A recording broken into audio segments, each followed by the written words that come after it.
नमस्कार मंडळी, नवीन एका इंटरेस्टिंग व्हिडिओमध्ये सर्वांचं मनापासून स्वागत आहे. मित्रांनो, महाराष्ट्रातील संजय गांधी निराधार अनुदान योजनेच्या लाभार्थ्यांसाठी ही व्हिडिओ अतिशय महत्त्वाची असणार आहे.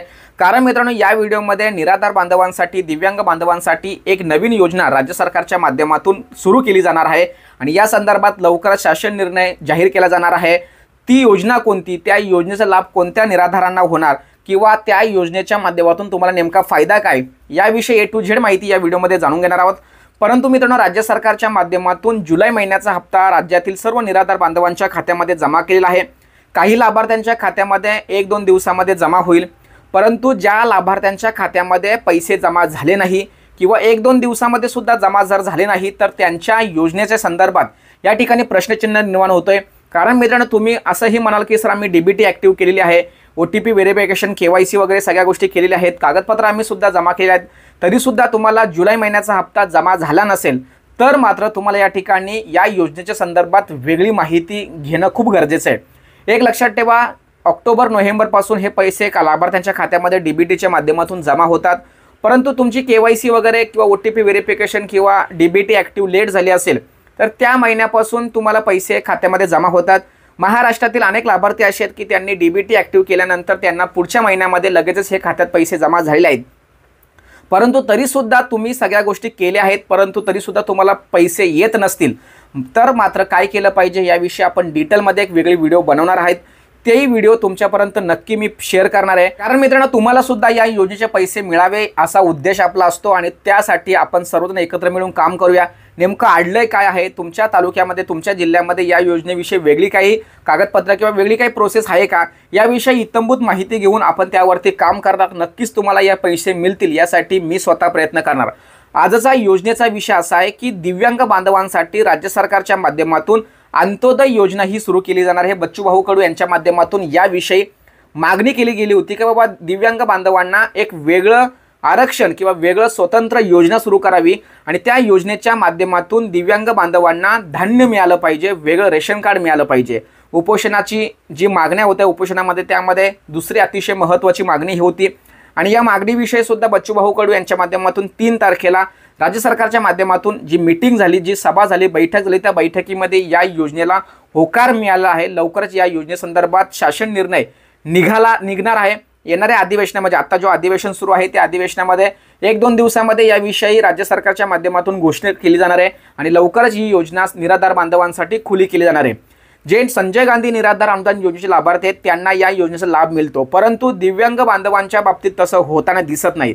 दिव्यांग बांधवांना नवीन रेशन कार्ड मिळावं या संदर्भात राज्य सरकारच्या माध्यमातून शासन निर्णय आहे. मी स्क्रीनवरती तो शासन निर्णय दाखवतोय. त्या शासन निर्णयाच्या माध्यमातून तुम्हाला कळेल की हा जो शासन निर्णय आहे, या शासन निर्णयाच्या आधारे तुम्हाला नवीन रेशन कार्ड मिळतो, परंतु या रेशन कार्डला धान्य मिळावं असा कुठल्याही प्रकारचा राज्य सरकारचा शासन निर्णय नाही आहे. त्यामुळे हा रेशन कार्ड बनल्यानंतर तो निकषाच्या आधारावरती, कोणते निकष आहेत त्या निकषाचा शासन निर्णय सुद्धा मी समोर दाखवतोय. हा जो शासन निर्णय आहे, या शासन निर्णयाच्या निकषावरती तुम्हाला धान्य मिळतो, परंतु हे धान्य मिळण्यासाठी उत्पन्न हे 15,000 रुपये लागतो. परंतु अंत्योदय योजनेच्या लाभार्थ्यांना धान्य मिळण्यासाठी जे काही अटी शिथिल केलेल्या आहेत किंवा ज्या अटी आहेत त्या अटी 15,000चं उत्पन्न, माझ्या दिव्यांग बांधवांचे उत्पन्न हे 15,000मध्ये बसत नाही, तर त्यांना एक 50,000पर्यंत मुभा दिलेली आहे, सवलत दिलेली आहे. मग 50,000 रुपयाचा जर उत्पन्नाचा दाखला त्यांच्याकडे असेल तर त्यांना अंत्योदय योजनेचा लाभ मिळत नाही. माझा निराधार बांधव असेल, माझा दिव्यांग बांधव असेल, हा वेगळा राहतोय, तर त्याला कुठेही जाता येत नाही, त्याचं उत्पन्नाचं साधन नाही आहे, त्यामुळे त्याला धान्य मिळालं पाहिजे. या धान्याच्या आधारावर तो जगू शकतो. या निकषाच्या आधारावरती या राज्य सरकारच्या माध्यमातून ही योजना सुरू व्हावी यासाठी बच्चूभाऊ कडू यांनी खूप मोठ्या प्रमाणामध्ये आंदोलन केलं आणि अखेर त्याला राज्य सरकारच्या माध्यमातून होकार आलेला आहे.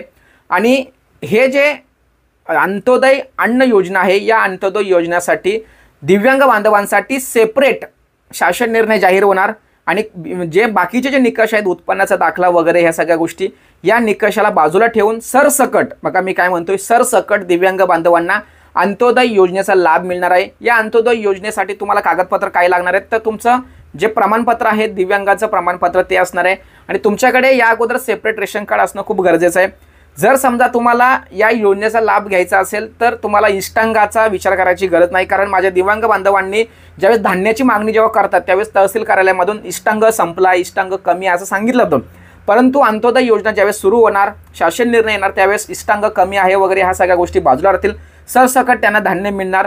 तर यासाठी तुम्हाला 35 किलो धान्य वगैरे मिळतं. आणि बाकीचे जे मोठे मोठे सण असतात, उदाहरण गुढीपाडवा असेल किंवा नवीन वर्ष असेल किंवा गणपती असेल किंवा दीपावली असेल, असे वेगवेगळे जे सण असतात त्या सणाच्या निमित्ताने राज्य सरकारच्या माध्यमातून विशेष धान्याचं किट दिलं जातं.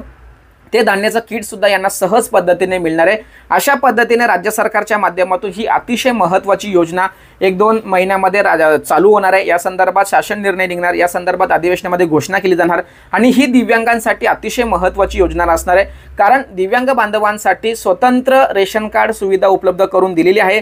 परंतु स्वतंत्र रेशन कार्ड सुविधा उपलब्ध करून दिली असताना सुद्धा त्यांना जर धान्य मिळत नाही, त्याच्यावर काहीही फायदा घेता येत नाही, तर त्या रेशन कार्डचा काहीही फायदा होत नाही असं निराधार बांधवांच्या, दिव्यांग बांधवांच्या माध्यमातून सांगितलं गेलं जात होतं.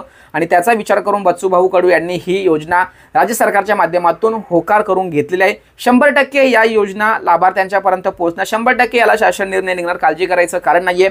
शासन निर्णय निघाल्यानंतर या योजनेसंदर्भात काही वेगळे काही निकष आहेत का, वेगळे काही कागदपत्र आहेत का, याविषयी आपण नक्की डिटेलमध्ये व्हिडिओ बनणार.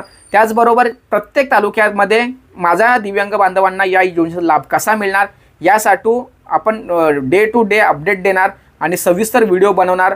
जोपर्यंत दिव्यांग बांधवांना त्या योजनेचा लाभ मिळणार नाही त्यासाठी आपण काम करणार. अशा पद्धतीने निराधार बांधवांसाठी, संजय गांधी निराधार बांधवांसाठी, दिव्यांग किंवा महिला, विधवा महिला असतील, श्रावणबाल योजने लाभार्थी असतील किंवा इतर वृद्धपकाल योजने लाभार्थी असतील, त्या योजनेच्या बाबतीत आपण या ठिकाणी अभ्यास करतोय. नवीन अपडेट तुमच्यापर्यंत पोहोचतोय. योजनेसंदर्भात काही तुमचे प्रश्न असतील तर नक्की कमेंटच्या बॉक्समध्ये सांगा. व्हॉट्सअप ग्रुप आणि व्हॉट्सअप चॅनल दिलेला आहे, त्यावरती जॉईन व्हायचं आहे. महिला वर्गाने व्हॉट्सअप चॅनलला जॉईन व्हायचं आहे, पुरुष वर्गाने व्हॉट्सअप ग्रुपला जॉईन व्हायचं आहे. या सुरक्षेच्या दृष्टीने आपण काम करतोय. अशा पद्धतीने एक छोटीशी आणि महत्त्वाची अपडेट तुमच्यापर्यंत पोहोचवण्याच्या उद्देशाने ही व्हिडिओ बनवली होती. सदर माहिती महाराष्ट्रातील सर्व दिव्यांग बांधवांसाठी अतिशय उपयुक्त आणि महत्त्वाची असल्या कारणाने त्यांच्यापर्यंत ही व्हिडिओ पोहोचवा. धन्यवाद. जय हिंद, जय महाराष्ट्र.